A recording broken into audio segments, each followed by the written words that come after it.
Bueno, ahora sí, ahora va en serio. Buenos días a todos. Vamos a continuar con la segunda mesa de esta mañana y nos toca ahora compartir con los doctores Juan Luis González Alcántara, Carla Huerta Ochoa, Miguel Alejandro López Olvera y Daniel Márquez Gómez. Vamos a ceder la palabra en primer término al doctor Juan Luis González Alcántara, quien es licenciado en Derecho, maestro en Derecho, maestro en Artes, doctor en Derecho, profesor de licenciatura y doctorado en Derecho, investigador en materia de Derecho Civil, profesor de Derecho en universidades nacionales y extranjeras y autor de artículos sobre contratos, derecho de familia y obligaciones. Doctor González Alcántara. Muy buenos días. Muy buenos días. Primero que nada quisiera agradecer la invitación que se me formuló del director del instituto a través del doctor Jorge Fernández Ruiz para estar con ustedes. El turismo, apunta un autor, es una institución jurídica que emerge de las necesidades y de los deseos del hombre. En la actualidad el turismo ha cobrado relevancia desde el punto de vista económico, cultural, deportivo, de descanso, de diversión, de salud, etc., de tal forma que en su entorno se ha creado toda una infraestructura, tanto de recursos humanos como recursos materiales. Pero también esa actividad, que nació por la necesidad y deseos del hombre, merecía que se regulara por el Estado, originándose entonces la doctrina denominada derecho turístico. Derecho que se encarga de regular la actividad turística desde el punto de vista administrativo, pero también desde la perspectiva del derecho privado. Así pues, el derecho turístico es para nosotros no solamente un derecho administrativo, sino también un derecho privado. De ahí que le demos el calificativo de un derecho sui generis. Un punto que merece especial atención e importancia del derecho turístico, que ha sido olvidado por la doctrina y la jurisprudencia mexicana, es el de la responsabilidad civil que nace de esa clase de relaciones. En esta ocasión, quiero destacar las consecuencias jurídicas que atribuyen las leyes mexicanas a los prestadores de servicios turísticos cuando incumplen con lo ofrecido o pactado, o cuando el turista sufre daños en su persona o en su patrimonio. Ya hemos escuchado que la palabra turista proviene del inglés y del anglosajón, que significa afición por viajar, por placer. Así, turista es la persona que recorre un país para distracción o para recreo. Nuestra ley federal denomina turista a la persona que viaja desplazándose temporalmente fuera de su lugar de residencia habitual y que utiliza alguno de los servicios turísticos a los que se refiere la ley.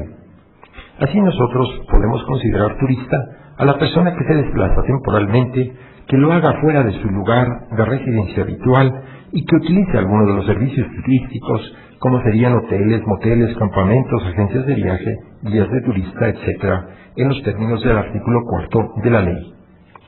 Hay que deslindar los vocablos turista de los de viajero y de los de visitante. La Ley Federal de Turismo señala que prestador de servicio es la persona física o moral que habitualmente proporciona, intermedia o contrata con turistas la prestación de los servicios a que se refiere la ley. Nos dice Miguel Alemán que la política turística de un pueblo no puede entregarse espontáneamente a la iniciativa privada, siendo indispensable la planificación de una regulación jurídica, lo que hace necesaria la intervención del Estado en esta materia. En efecto, la planificación y coordinación de la actividad turística debe de corresponderle al Estado y no a la iniciativa privada. No a esta, porque ve en ella una industria sin chimeneas como negocio y olvida que antes que el negocio estamos en presencia de una actividad jurídica de la que emergen derechos y obligaciones para los que en ella intervienen. Los principios rectores de la política turística deben ser: elevar el nivel de vida económico y social y cultural de las entidades federativas y municipios de afluencia turística y determinar los mecanismos necesarios para la creación, mejoramiento, protección, promoción y aprovechamiento de los recursos y atractivos turísticos nacionales. Así se han creado varias instituciones relacionadas con el tema que ya fueron objeto de una ponencia anterior. Legislación turística. En nuestro país tenemos una gran diversidad de normas poco coordinadas que regulan la actividad turística, entre las que cabe enunciar la Ley Federal de Turismo, y esta ley entró en vigor en 1992-93, es del 31 de diciembre de 92 y entró en vigor en 1993.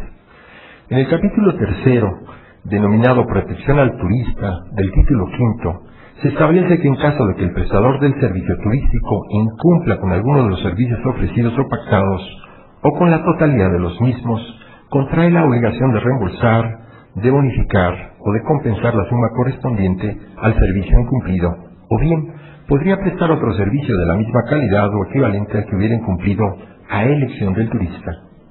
En caso de no hacerlo, la demandante podrá presentarse ante la Procuraduría General del Consumidor. En este mismo capítulo quinto de ese título se establecen las sanciones para el caso en que los prestadores de servicios turísticos no observen lo dispuesto por la Ley Federal de Turismo, por los reglamentos y las normas oficiales de la materia. Se señalan multas de 500 o de 1000 días de salario mínimo dependiendo del incumplimiento. Pero debe de precisarse que las anteriores sanciones pecuniarias son a favor del erario público, no así del turista. También tenemos la Ley Federal de Protección al Consumidor y el Código Civil Federal. Los daños que sufran los turistas por el uso de los servicios turísticos se regirán por las disposiciones del Código Civil Federal. Esto por la simple razón de que la actividad turística es un asunto del orden federal. Además, de manera contundente, algunas normas como la TUR 2000 que fijan los elementos normativos de los seguros de responsabilidad civil que deben de contratar siempre los prestadores de servicios turísticos de hospedaje para la protección y seguridad de los turistas o los usuarios. Tenemos la Ley General de Población, una serie de normas oficiales relacionadas con el turismo que regulan los distintos tipos de turismo, incluso de aquellos turismos de aventura. La Ley Federal de Turismo considera como actividades turísticas todas aquellas que se presten en los hoteles, en los moteles, en los albergues y demás establecimientos de hospedaje.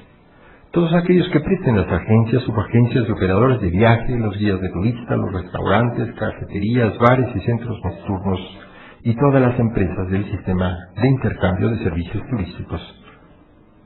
Hay una serie de normas que se establecen para la prestación de los servicios y también las obligaciones de los prestadores de los servicios que están determinados perfectamente bien en la ley.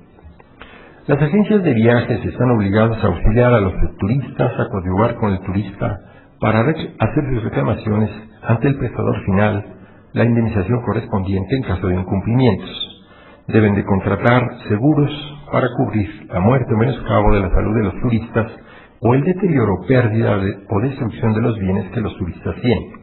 Hay una serie de obligaciones para con los turistas que consisten básicamente en el pago de la prestación de los servicios. Responsabilidad civil de los prestadores de los servicios turísticos. Jurídicamente, se entiende por responsabilidad civil el deber jurídico que tiene el causante de un daño de repararlo.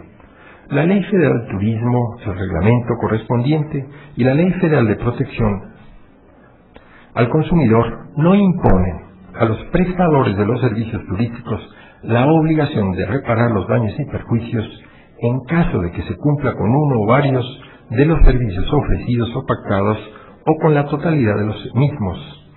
Así, la propia Ley Federal de Turismo establece que en caso de incumplimiento del servicio turístico, cuando sea incumplido, lo ofrecido o pactado, tendrá la obligación de reembolsar, de bonificar o de compensar la suma correspondiente al servicio incumplido. Así, de conformidad con los referidos preceptos, es decir, el artículo 50 de la Ley Federal de Protección al Consumidor y el 92 bis, estos preceptos referidos al turista afectado por algún incumplimiento le presentan dos opciones. La primera, exigir la prestación del servicio turístico que se ha incumplido, es decir, que se le reembolse, que se le bonifique, que se le compense la suma correspondiente al servicio incumplido. Y la segunda, que se le preste el servicio contratado o ofrecido de la misma calidad o equivalente al que se le dejó de prestar.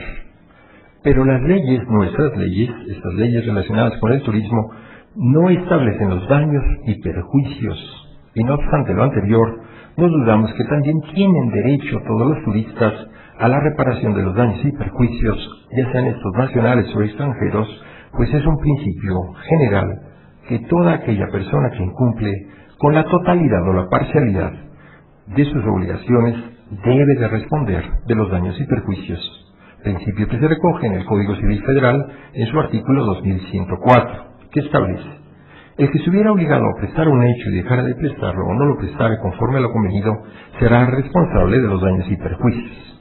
Así pues, el prestador de servicio turístico no solamente queda obligado para el caso de incumplimiento de lo ofrecido y pactado a reembolsar, a bonificar o a compensar la suma correspondiente al servicio incumplido o a prestar otro servicio de la misma calidad o equivalente al que hubiera incumplido a elección del turista, sino también, sentimos y creemos, está obligado a pagar los daños y perjuicios.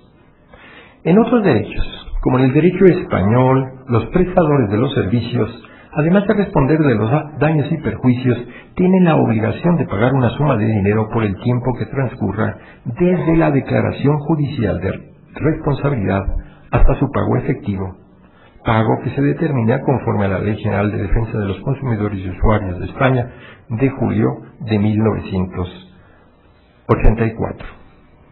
¿A qué se obliga el prestador de servicios turísticos cuando el turista muere, cuando se afecta su salud o cuando pierde total o parcialmente su patrimonio al hacer uso de los servicios turísticos?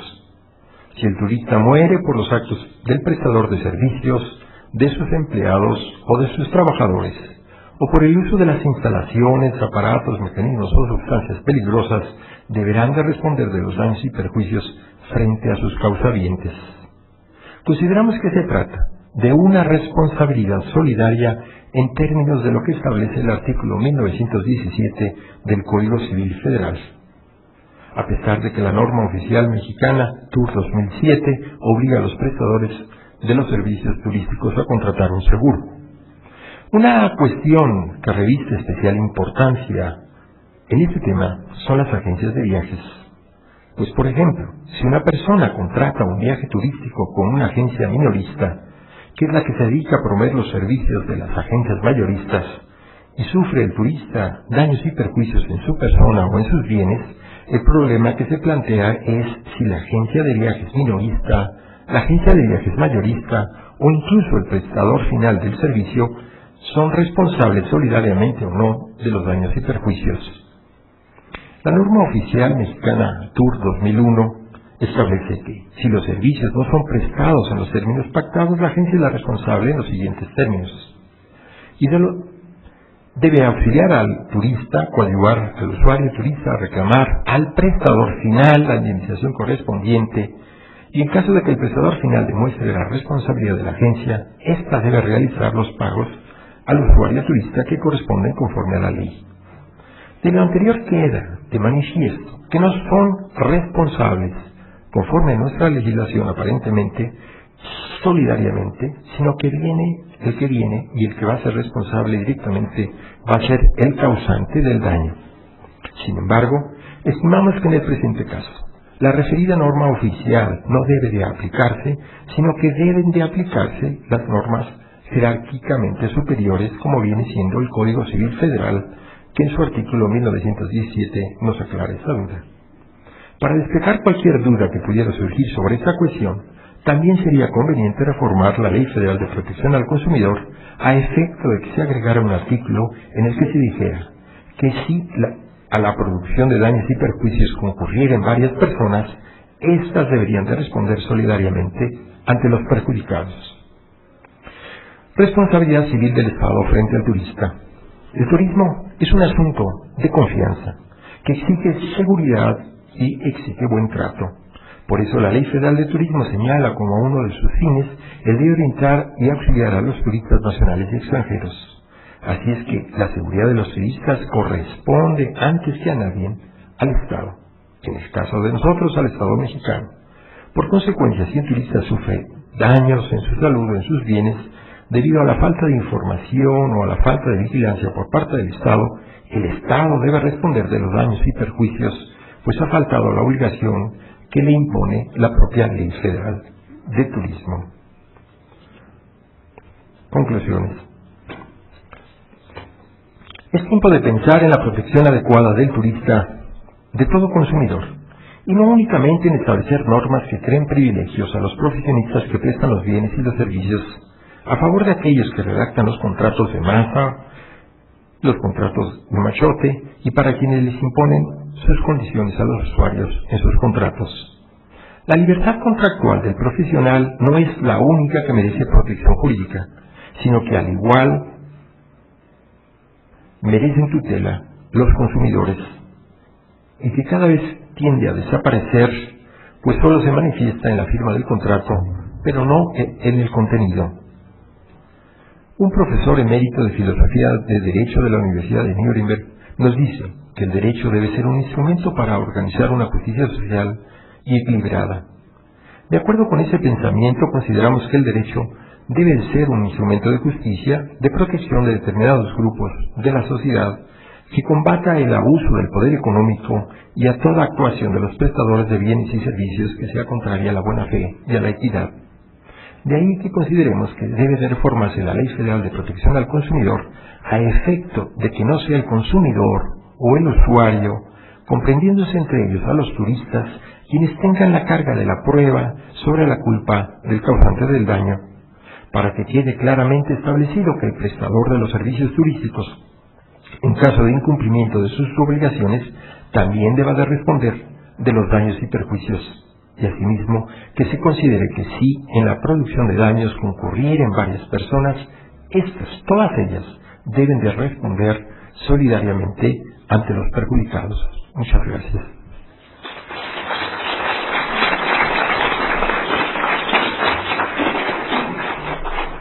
Agradecemos la exposición del doctor Juan Luis González Alcántara y pasamos ahora a escuchar a la doctora Carla Huerta Ochoa, quien es doctora en Derecho Administrativo por la Universidad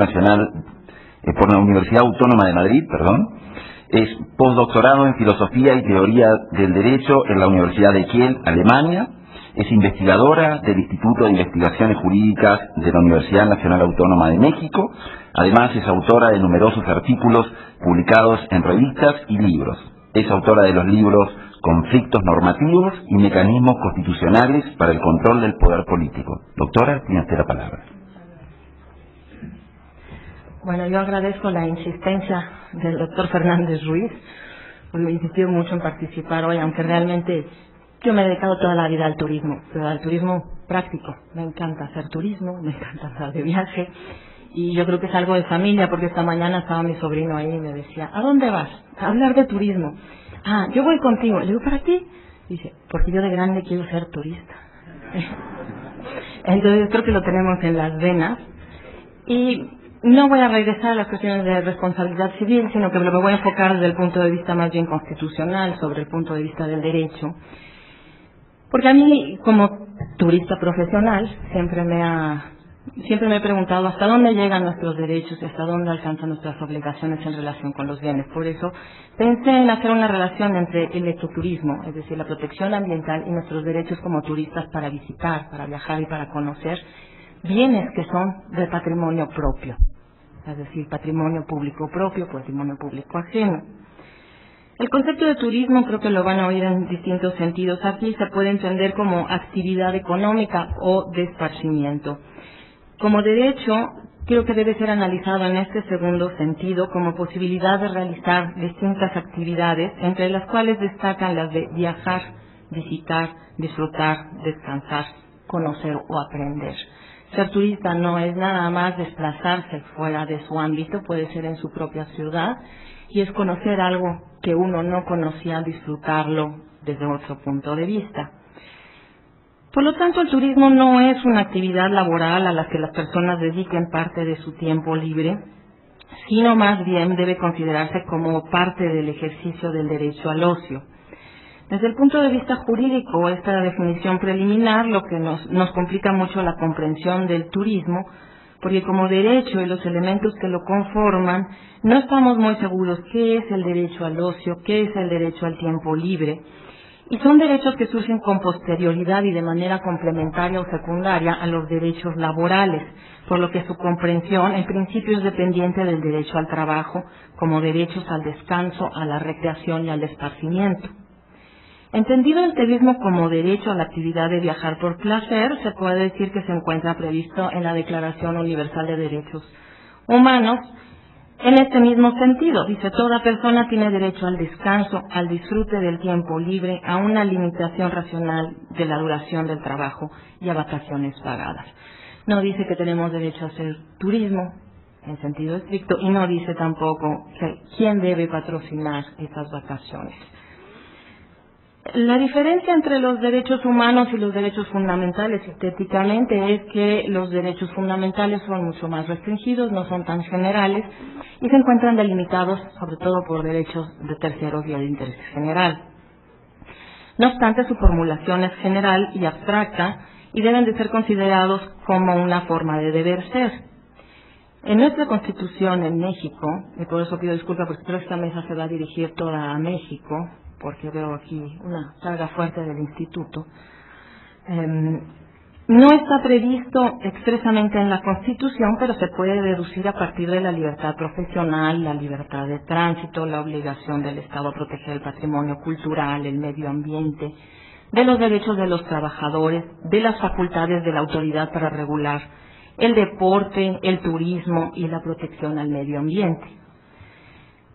El derecho al tiempo libre deriva de lo dispuesto en el artículo 123 constitucional en relación con el día de descanso pagado y el derecho a las vacaciones. Pero no podemos decir que exista un derecho fundamental del turista o una protección constitucional del turista para realizar actividades constitucionales, aun cuando sí podemos decir que existe un derecho secundario a partir de la Ley Federal del Turismo y las normas que protegen sus derechos, como son la Ley Federal de Protección al Consumidor y el Código Civil. En ese sentido, podemos decir que sería muy difícil pensar en organizar un derecho al turismo como derecho fundamental y tener ciertas expectativas frente al Estado, sobre todo cuando consideramos que el Estado es algo más que un Estado policía, sino un Estado prestacional. ¿Hasta dónde llegarían sus funciones? Y esos problemas los tenemos ya con los derechos a la salud y a la vivienda en México, donde nuestro Estado no es capaz de satisfacer esas mínimas necesidades básicas. Por lo tanto, las necesidades turísticas creo que están en menos capacidad de satisfacerlas y por eso más bien se constituye como un garante o protector de los bienes públicos para que podamos tener acceso igualitario a ellos.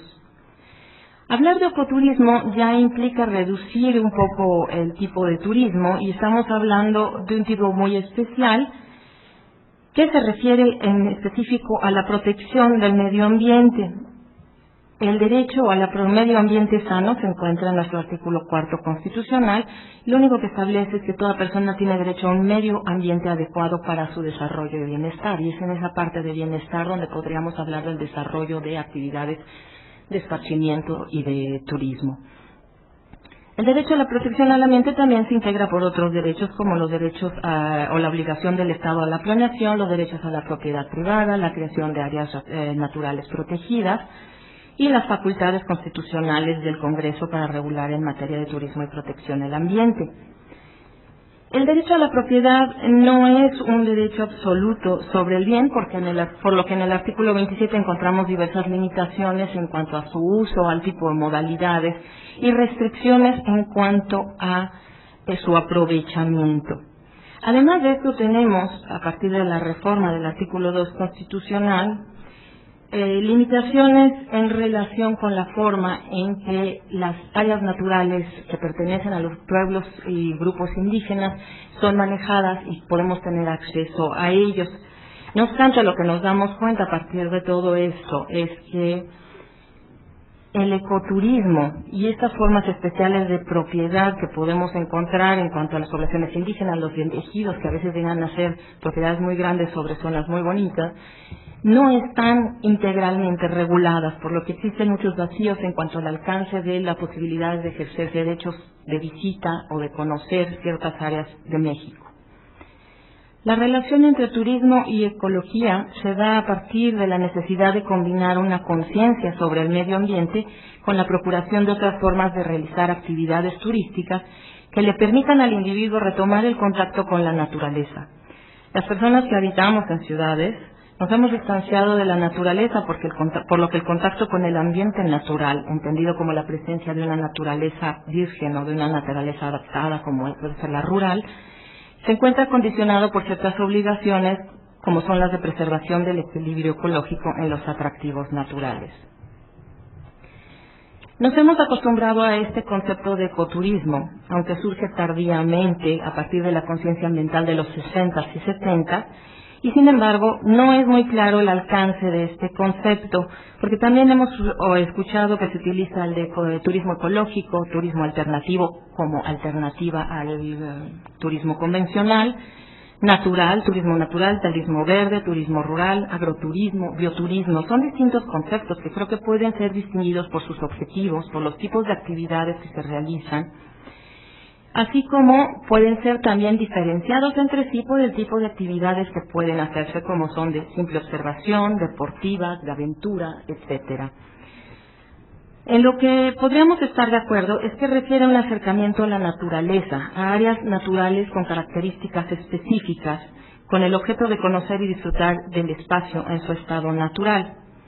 Las propiedades que se le atribuyen a este tipo de actividad son las de un turismo responsable y respetuoso, donde responsable podríamos estar con respecto al uso y de manejo de los atractivos y demás recursos naturales, y respetuoso en cuanto a los modos de producción y de la forma de vida de las comunidades donde se desarrollan las actividades, sobre todo en las zonas que son de control indígena. Esto es muy importante, el respeto al manejo, a lo que son propiedades originarias de los grupos indígenas.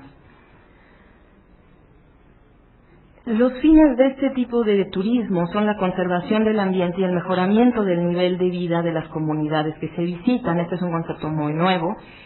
Y también se requiere que sea sustentable, esto es decir, organizado de tal forma que explote de manera racional los recursos, el medio, con tal de que se preserve para beneficio también de las generaciones futuras. Y es aquí donde se incluye el otro elemento que obliga al Estado a proteger los bienes, no solo por ser propiedad de la nación, sino para disfrute de los que vienen después.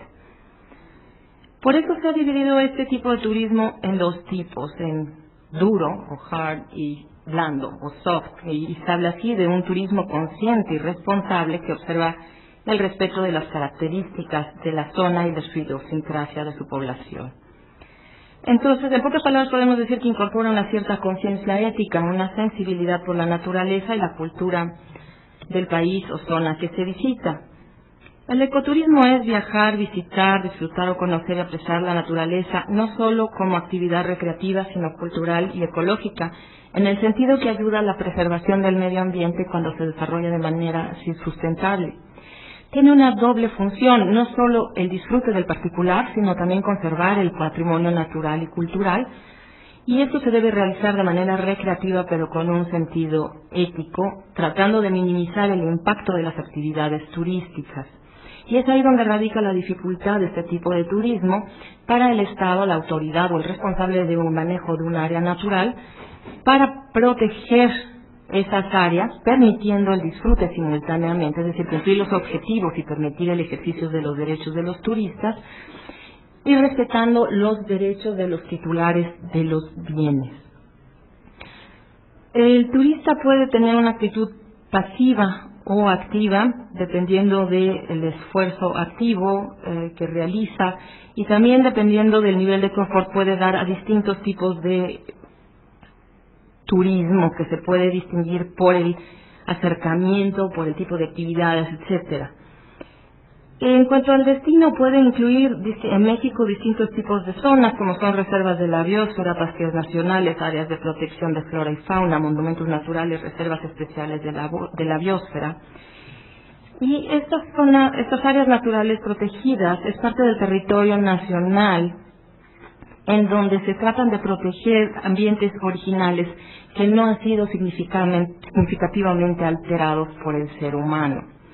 El ecoturismo en áreas naturales protegidas tiene entonces características y limitaciones especiales, por lo que debe ser regulado de manera específica por las autoridades locales, ya que se deben atender particularidades de cada zona. Voy a tener que abreviar, porque había preparado muchísimas cosas, pero ya después podrán leerlo con mucho gusto. Las condiciones del ecoturismo son que haya un área natural protegida, un sistema administrativo que condicione los tipos de visitas e instruya a los turistas sobre las características de lo que van a ver. La educación del turista es muy importante. La mayoría de los turistas son neófitos, son pocos los expertos que realmente hacen turismo ecológico. Y procurar una experiencia satisfactoria del usuario en la calidad del ecosistema visitante. La satisfacción quiere decir satisfacción en los términos de la propia naturaleza, no de que terminando de ver la puesta del sol, saca su cigarro, lo prende y así realmente disfruta el momento, luego avienta la colilla y se hace un bonito incendio forestal. No se refiere a eso, sino a que aprenda a disfrutar, respetando y protegiendo el medio ambiente en el que se encuentra. Y que el aprovechamiento turístico de estos ecosistemas son condición precisamente de que no se ponga en peligro las bases naturales de su funcionamiento. No obstante, el ecoturismo, para sorpresa de todos, ni está regulado en la Ley GEPA, es decir, en la Ley General de Equilibrio Ecológico, ni está en la Ley de Turismo. Existen muy pocas NOMs que se ocupan de actividades específicas de alto riesgo, como ver ballenas, buceo, y cierto tipo de actividades donde se visitan zonas de protección de ciertas formas de flora y fauna silvestre. Por lo tanto, decimos que falta un esquema de organización integral que permita la planeación y un desarrollo adecuado del ecoturismo y hacer la conciencia no solo del turista, sino del prestador de servicios turísticos o ecoturísticos, en que deben de hacer comprender a los que visitan sus zonas que merecen un respeto para que esto pueda preservarse de la manera en que se encuentra cuando ellos llegan a disfrutarlo. Como derecho tiene como limitación diversos bienes públicos, derechos fundamentales de terceros y el interés general. El Estado es responsable de asegurar la continuidad y procura de la vida y existencia individual en la sociedad. Sin embargo, no podemos considerar que a pesar de sus obligaciones tiene un deber de prestarnos servicios gratuitos o genéricos para disfrutar del medio ambiente. Creo que con esto concluyo. Les agradezco la atención.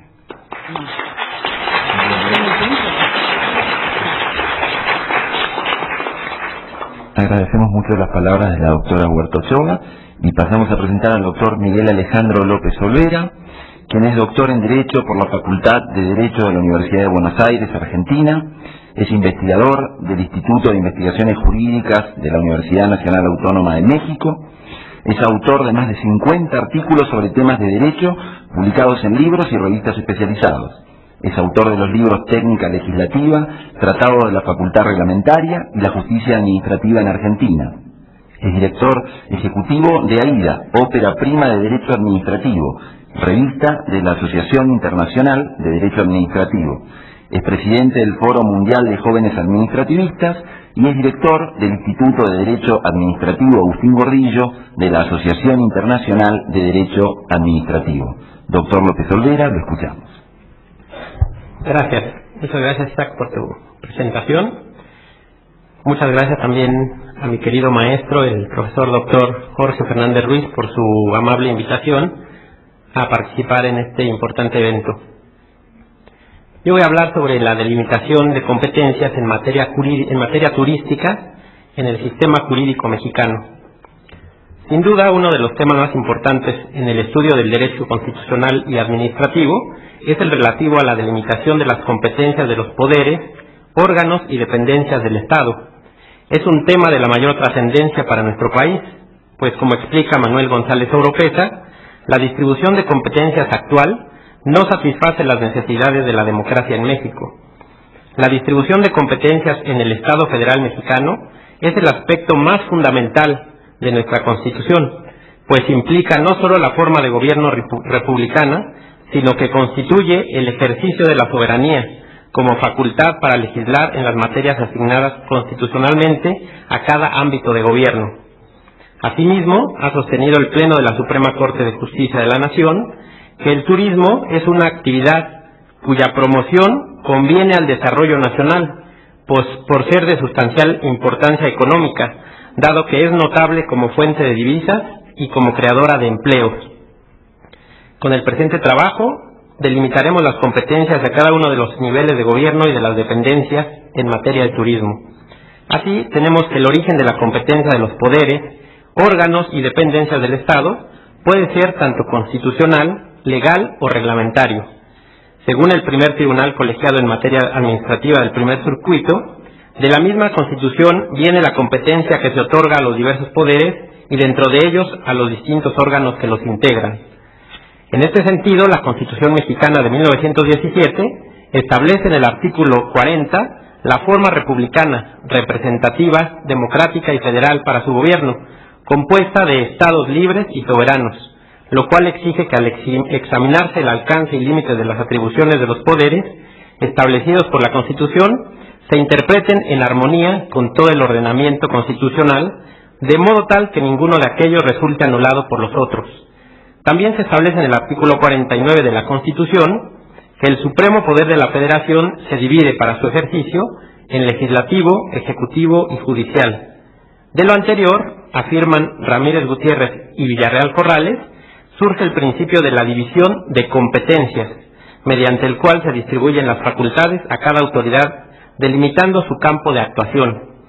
Así, diferentes artículos de la Constitución Política establecen y dan forma a las competencias otorgadas a los órganos del Estado. De los artículos 40 y 49 antes mencionados, surge el principio de la división de poderes, o también, como lo llaman algunos doctrinarios, división de competencias, que podríamos clasificarlo en tres modos diversos. En primer lugar, la división federal, que reconoce, en principio, tres órbitas territoriales de poder: el federal, el local y el municipal. En segundo lugar, la clásica división tripartita entre los poderes legislativo, ejecutivo y judicial. Por último, la Constitución Federal establece la división entre el poder constituyente y los poderes constituidos. En materia de turismo, la propia Constitución, en su artículo 73, fracción 29K, establece la competencia para el Congreso de la Unión para expedir leyes en materia de turismo, estableciendo las bases generales de coordinación de las facultades concurrentes. Es decir, en materia de turismo existe una competencia concurrente entre la Federación, estados, municipios y el Distrito Federal. Y la competencia concurrente, conocida también por la doctrina como competencia coincidente, quiere decir que se ajusta a lo que establece la Ley de Bases Generales. Así, el legislador federal expidió la Ley Federal de Turismo, que tiene por objeto, entre otros, establecer la coordinación con las entidades federativas y los municipios. Y en concordancia también expidió la Ley Orgánica de la Administración Pública Federal. En ambas leyes se establece la competencia de la Secretaría de Turismo como autoridad para la aplicación de la ley. También, en el ámbito del Poder Ejecutivo Federal, la Ley Orgánica de la Administración Pública Federal establece en algunos de sus artículos la delimitación de la competencia que les corresponde ejercer a las diferentes entidades u órganos que conforman la Administración Pública Federal. En específico, en esta ley se establece la competencia de la Secretaría de Turismo. Es lo normal y lo correcto que la ley que regula un aspecto de la organización de la administración pública establezca qué órganos o dependencias son los competentes para cada caso para tomar decisiones, dictar resoluciones, etc. Lo anterior implica que la existencia de las autoridades, así como las facultades que les son atribuidas, necesariamente se encuentren consagradas en algún ordenamiento de carácter formal y materialmente legislativo. Por regla general, la competencia tiene que ser de origen constitucional o legal. Sin embargo, algunos reglamentos también otorgan competencias a determinados órganos. Es el caso del Centro de Estudios Superiores en Turismo, órgano desconcentrado de la Secretaría de Turismo, cuyas atribuciones se encuentran establecidas en el reglamento interior de la Secretaría de Turismo.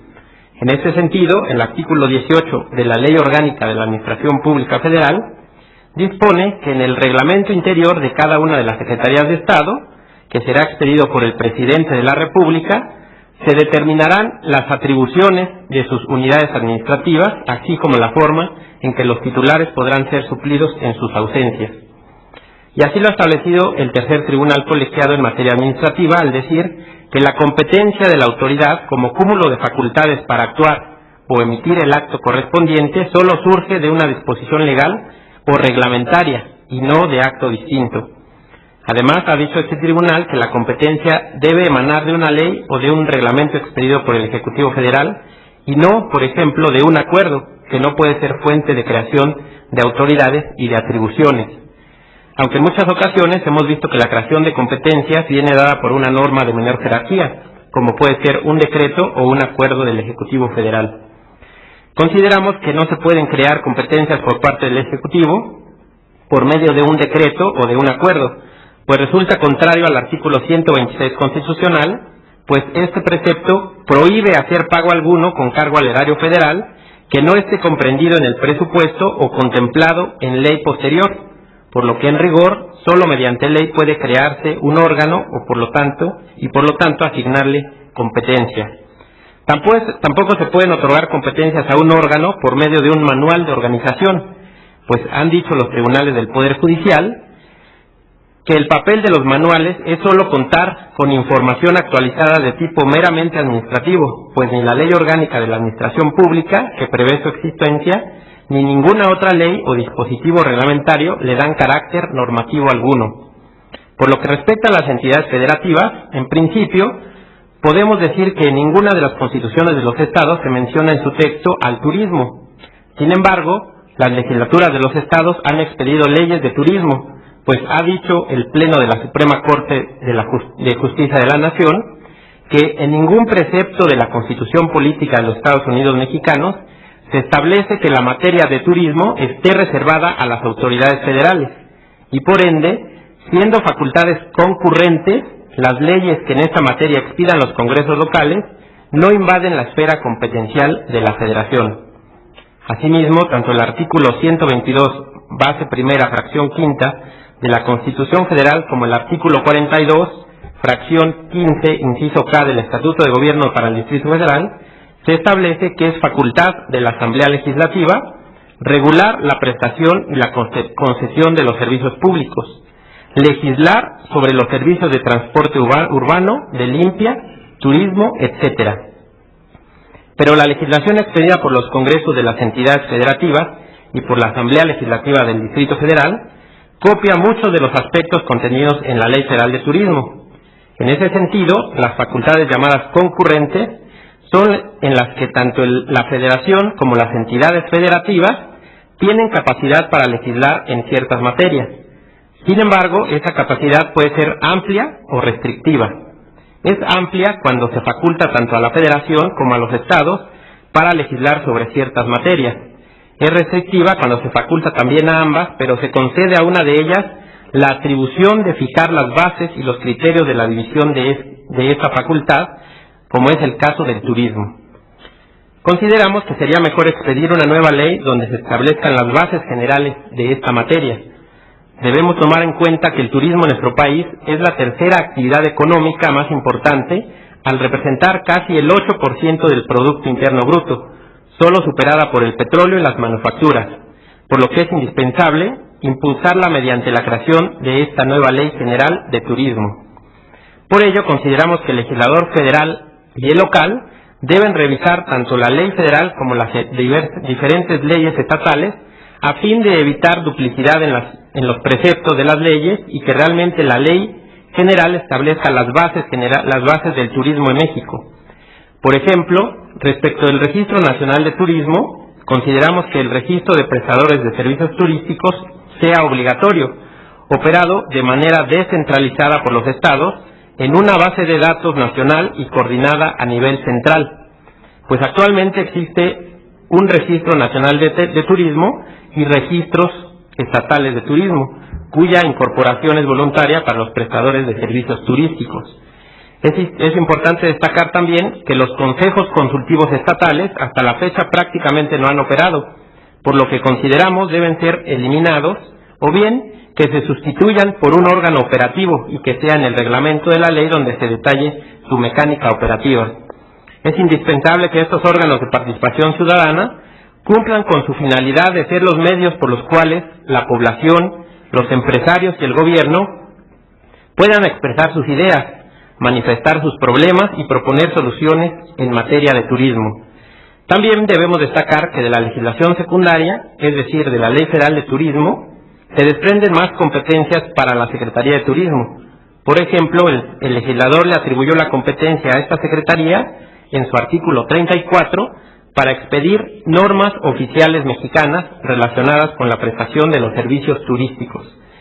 Estas normas oficiales mexicanas, contempladas en el artículo 3, fracción 11 de la Ley Federal sobre Metrología y Normalización, son las regulaciones técnicas de observancia obligatoria expedidas por las dependencias competentes, conforme a las finalidades establecidas en el artículo 40 de la Ley sobre Metrología y Normalización, que establece reglas, especificaciones, atributos, directrices, características o prescripciones aplicables a un producto, proceso, instalación, sistema, actividad, servicio o método de producción o operación, así como aquellas relativas a terminología, simbología, embalaje, marcado o etiquetado, y las que se refieren a su cumplimiento o aplicación.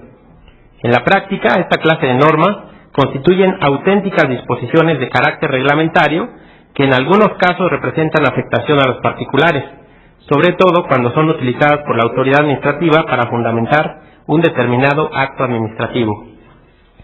El problema que se presenta en esta materia es que las normas oficiales mexicanas son disposiciones que derivan de una ley expedida por el Congreso Federal, en virtud de la cual el legislador federal delega en la autoridad administrativa la facultad para expedir este tipo de normas que en algunas ocasiones van más allá de lo normado por la ley.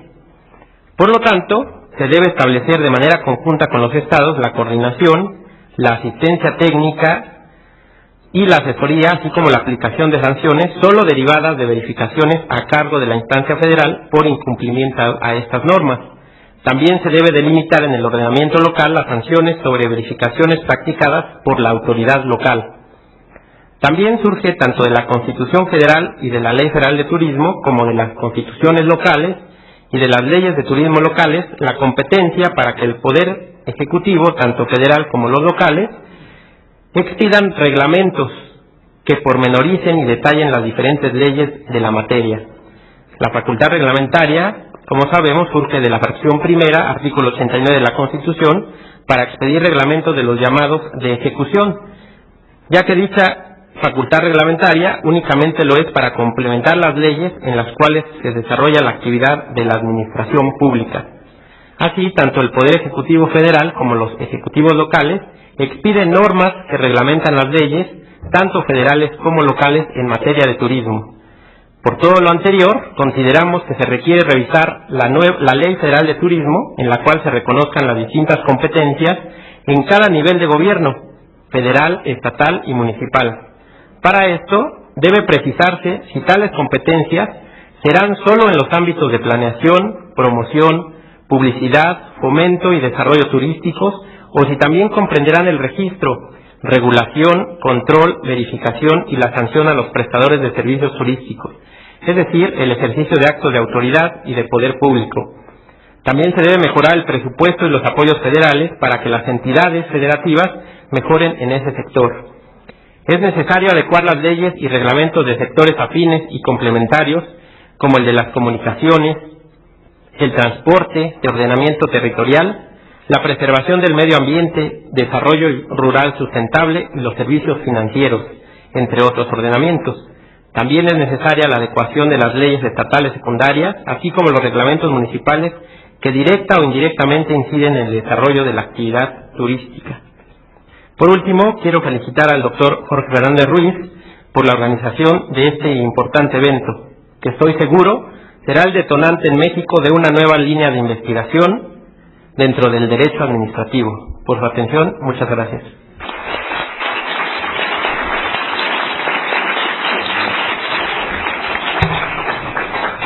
Agradecemos mucho las palabras del doctor López Olvera y pasamos ahora a presentar al doctor Daniel Márquez Gómez, quien es licenciado, maestro y doctor en Derecho por la Facultad de Derecho de la Universidad Nacional Autónoma de México.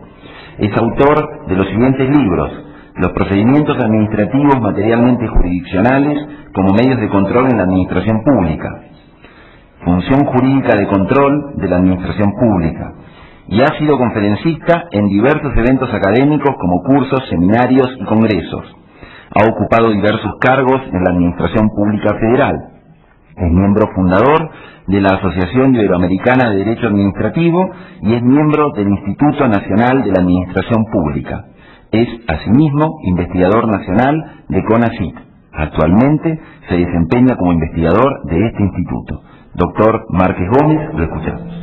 Muchas gracias. Los agradecimientos parecen ser obligados al momento de entrar a estas ponencias. En lo particular deseo agradecer al Instituto de Investigaciones Jurídicas, a su director, don Héctor Fierro. También deseo agradecer al doctor Jorge Fernández Ruiz y por supuesto a todos ustedes la asistencia que tienen a este congreso y la paciencia para escuchar las disertaciones que en él se están generando. Yo tengo una pretensión más modesta. Me voy a ocupar sustancialmente del fideicomiso como instrumento jurídico de fomento en materia turística. Deseo iniciar la disertación dejando para la reflexión unas ideas. La primera es, como hipótesis de trabajo, se ha considerado al derecho administrativo como un conjunto de normas jurídicas que regulan las relaciones que se establecen entre la administración y los administrados. Hay otras definiciones más completas, pero que en alguna medida incorporan más o menos elementos. Para efectos de la exposición, esta definición me parece completa. Hemos asistido, a partir de la década de los 80, a una evolución en materia de lo que se debe entender por la presencia del ser humano en el mundo, y a partir de esto se ha generado la idea de desarrollo sostenible, entendido como aquel que satisface las necesidades de la generación actual sin comprometer la capacidad de las generaciones futuras para satisfacer sus propias necesidades. Este proceso ya ha sido analizado en este foro hasta la saciedad, no obstante, me abre el camino para que les pueda yo disertar sobre las transformaciones que el derecho administrativo sufre a la luz de esta delimitación de desarrollo sostenible. En primer lugar, esta delimitación del derecho administrativo como un conflicto entre autoridad y libertad o como un conjunto de potestades administrativas evoluciona hacia la exigencia de participación en el diseño de políticas públicas por parte de la sociedad, en la aplicación y el control, con lo cual se desdibuja la raíz del conflicto, se pone el acento en la protección del usuario en materia de servicios públicos, se amplía la base de legitimación en la defensa de derechos sociales, proliferan, por supuesto, instancias arbitrales para dirimir conflictos en sede administrativa y, por supuesto, y esto es lo verdaderamente trascendente, hay una transformación del administrador de un ente ordenador y represivo a un individuo que debe ocuparse de la promoción y gestión de los intereses sociales.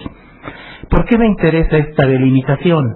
Porque evidentemente que impacta en una de las ramas que poco ha estudiado el derecho administrativo, que es el turismo. El turismo, como se comentó ya en esta mesa, puede ser visualizado desde diversos ángulos, desde diversos puntos de vista.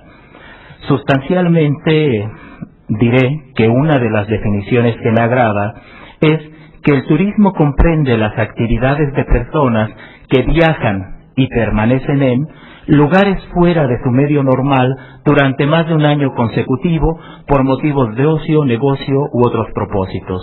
Yo haría una reflexión crítica de esta definición de turismo. Y la reflexión crítica que haría iría en el sentido de considerar que el hecho de incorporar los viajes de negocio al turismo vulnera o atenta contra uno de los propósitos sustanciales de esta materia, que es el uso del tiempo libre. Por ocio se entiende básicamente la cesación del trabajo, la inacción o total omisión de la actividad, y también se refiere, por supuesto, al tiempo libre que usa una persona. algunos autores en materia turística en México consideran que el tiempo libre es la base fundamental de las vacaciones. Estas suponen a su vez la regulación legal de parte de ese tiempo libre, y el turismo es una de las posibles formas a través de las cuales se puede utilizar el tiempo libre. Hay un proceso de administrativización del derecho turístico. Ese proceso, que también ya se ha señalado en estas mesas, no necesariamente nos lleva a desestimar la beta de derecho privado que existe en esta materia, puesto que, como se ha dejado asentado, el derecho turístico es de naturaleza transversal, o sea, está presente en todos y en cada uno de los momentos de lo que se puede estimar la actividad normativa de un Estado. Entonces, por derecho turístico se entiende en principio un conjunto de normas aplicables a los actos que la propia normación califica de turísticos. No obstante, a mí me gustaría dar otro tipo de definición, y en lo personal lo considero como el conjunto de normas jurídicas relacionadas con la migración e inmigración de signo turístico, con la actividad de las personas y empresas relacionadas con dicha actividad, ya sea como demandantes o oferentes de bienes y servicios turísticos, y con los medios de tutela judicial para hacer efectivos los derechos relacionados con el turismo, ya sea frente a las autoridades o ante los propios prestadores o oferentes de bienes o servicios. La trascendencia del análisis de la materia se ubica desde la perspectiva de lo que establece la Organización Mundial de Turismo en un informe que se denomina Turismo Panorama 2020. En él asienta que las llegadas de turistas internacionales se ubicarán por encima de los 1.560 millones, que los ingresos turísticos alcanzarán la suma de los 2 billones de dólares y que la población real que estará en condiciones de viajar en el año 2020 equivaldrá al 7% del total de los habitantes del planeta. Una vez hechas esas disquisiciones, entro a delimitar algunos conceptos del tema. Para los efectos de esta ponencia, entiendo por fomento el auxilio o protección. En el derecho, aludimos por fomento a la acción de la administración pública consistente en promover, normalmente mediante incentivos económicos o fiscales, las actividades que los particulares realicen para satisfacer la utilidad general, necesidades de utilidad general. Esto se conoce como políticas de movilidad, que son aquellas actuaciones de las administraciones que tienden a facilitar el acceso de los ciudadanos al trabajo, al estudio, a los servicios y al ocio mediante diversos modos, que pueden ser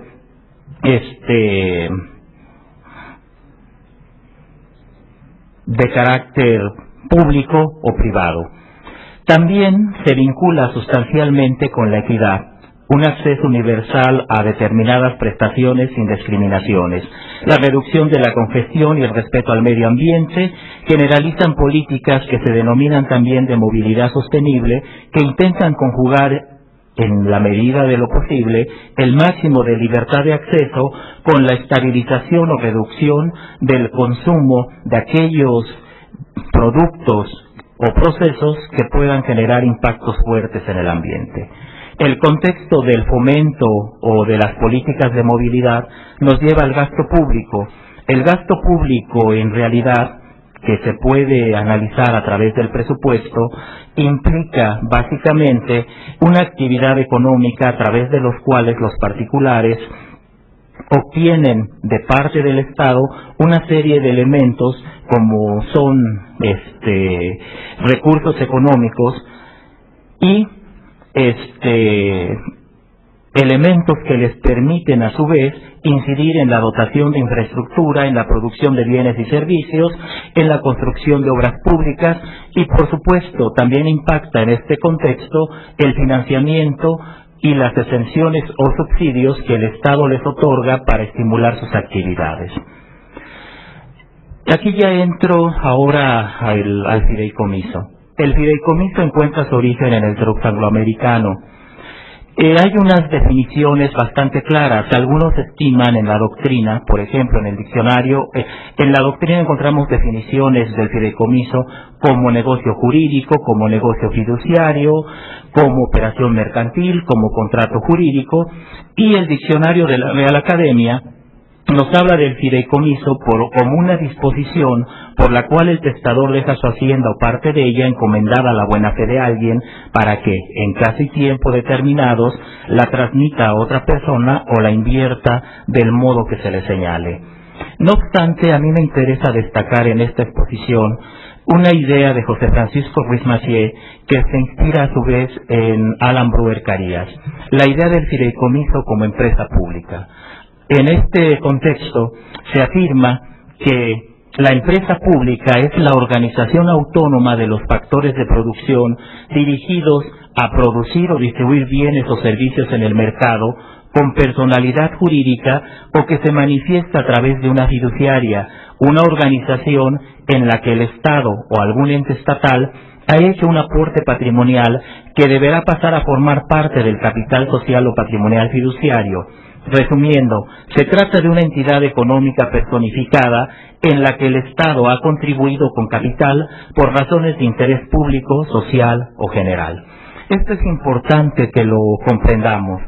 Además, en la legislación mexicana, por ejemplo, la Ley Orgánica de la Administración Pública Federal nos habla del fideicomiso desde la perspectiva siguiente. Los fideicomisos públicos son aquellos que el gobierno federal o algunas de las demás entidades paraestatales constituyen con el propósito de auxiliar al Ejecutivo Federal en las atribuciones del Estado para impulsar las áreas prioritarias del desarrollo, que cuenten con una estructura orgánica análoga a las otras entidades y que tengan comités técnicos.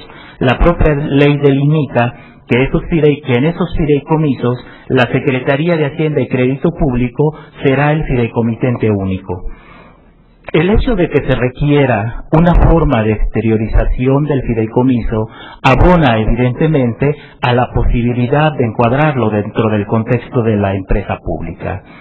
La Ley Federal de Entidades Paraestatales no es trascendente, sin embargo sí es trascendente para efectos del análisis lo que delimita la Ley General de Títulos y Operaciones de Crédito.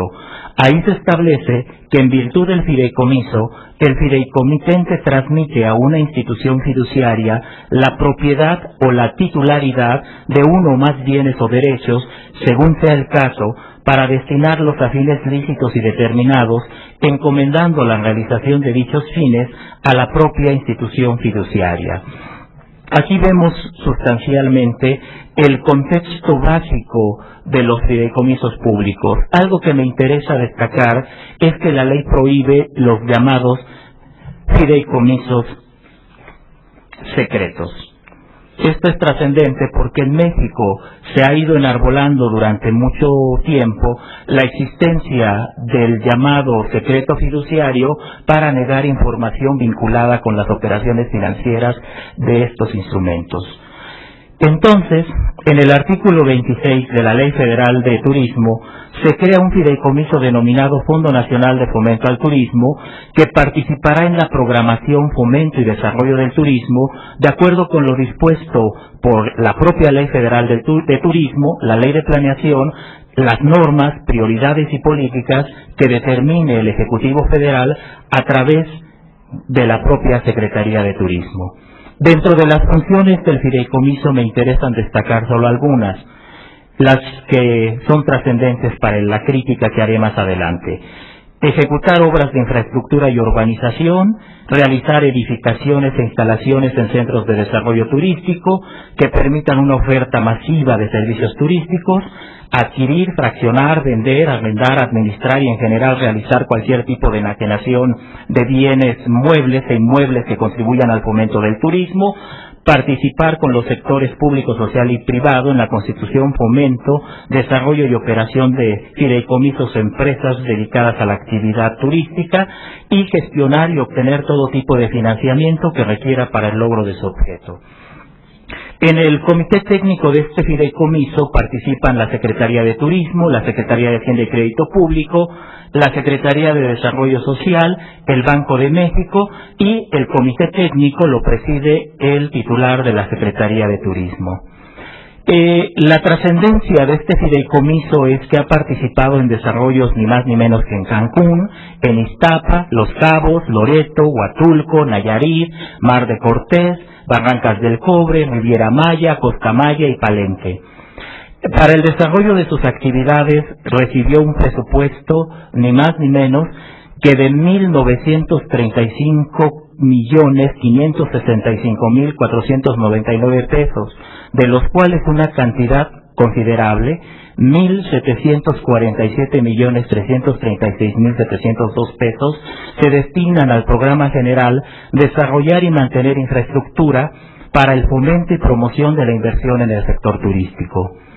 En el periodo anterior, durante la gestión de su director general John McCarthy, se consideraba que al año 2025 los proyectos turísticos de los que forme parte Fonatur facilitarían la recepción de 31,000 millones de dólares de inversión privada, y que además se calculaba que a partir del año 2001 la institución habría apoyado ni más ni menos que la llegada de 32.5 millones de turistas y la generación de 662,000 nuevos empleos. Pero esta es la luz del asunto, viene la oscuridad. En este fideicomiso durante 2005 se acusó a su director John McCarthy de vender 5 hectáreas de una playa pública llamada Los Delfines, también conocida como El Mirador en Cancún, al grupo B&D Real Estate por 28 millones de dólares para la realización de un proyecto a la herradura. También se critica al fondo que, bajo el disfraz de centro de investigación, tanto este fondo como la Secretaría de Medio Ambiente y Recursos Naturales autorizaron la instalación de un desarrollo turístico, ¿sí?, en un parque nacional en Huatulco. Se sostiene, y esto también es una investigación que ha realizado una revista que se llama Fortuna, que mediante extorsiones y amenazas en contra de ejidatarios y propietarios de terrenos, el Fondo de Turismo se ha apropiado de cientos de terrenos a lo largo de la costa del Pacífico mexicano, que después vende a precios por debajo de su costo comercial, principalmente a empresarios extranjeros. Fonatur ha informado que vendió un total de 15,128,823 metros cuadrados en todo el país, lo que representó un ingreso de 6,576,816,862 pesos. Estos son algunos datos para que nos demos cuenta de la autoridad, de la oscuridad que hay aquí. ¿Qué es lo que, en mi opinión, o hacia dónde debemos avanzar, se debe hacer, hacia dónde debemos avanzar? En mi opinión, debemos revalorar el papel del fideicomiso como mecanismo de fomento de las actividades turísticas. En realidad vemos que el Fonatur, el grueso de su actividad la ha realizado desde el punto de vista del aspecto inmobiliario, y uno de los contextos más olvidados de la Ley Federal de Turismo es el llamado turismo social, aquel turismo en el que se debe involucrar ni más ni menos que a toda la población de escasos recursos. Tenemos un problema bastante interesante. Requerimos normas que sistémicamente nos permitan encontrar las soluciones a los problemas que plantea el derecho administrativo en lo general y el derecho turístico en lo particular. Pero también debemos, en la medida de lo posible, desterrar aquellos espacios de opacidad y hacer realidad aquellos dos paradigmas que recientemente, aunque son muy antiguos en el derecho francés, se han incorporado en los debates vinculados a la administración pública, los paradigmas de transparencia y de rendición de cuentas. Muchas gracias por su atención.